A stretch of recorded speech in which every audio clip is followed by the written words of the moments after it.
এখন দেখাবো knife defence, অর্থাৎ কেউ যদি আপনাকে ছুরি দিয়ে আক্রমণ করে আপনি কিভাবে আত্মরক্ষা করবেন। তো চলুন দেখি।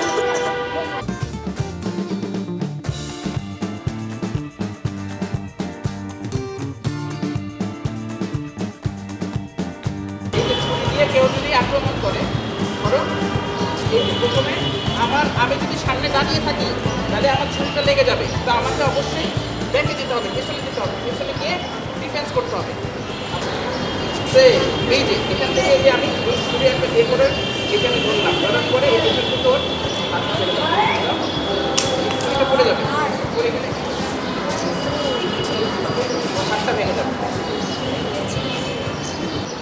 এই যে ছুরি দিয়ে প্রতিপক্ষ যদি আক্রমণ করো, আমি আসতে কি আমার পেটটা আমি আসতে এই করলাম, অথবা দুইভাবে টেকনিক করা যায়। আবার করো এই যে মুভমেন্টটা এইভাবে আমি আমার এই পাটা পিছনে নিলাম, দুইভাবে করা যায় না। একটা করো এই জাস্ট এখান থেকে এই বেন আমার হাতটাই অবস্থা থাকবে, এটা ফার্স্ট টেকনিক। আরেকভাবে করা যায়, অপশন করো এখান থেকে এই হাতটা পিছনে, এখান থেকে আমি হাতটাই যে ছুরিটা নিলাম, ছুরিটা নেওয়ার পরে যখন এই হাতটা যে এই যে মুসল দিব, মুসল দিয়ে পড়ে যাবে, এই হাতটা ভেঙে যাবে।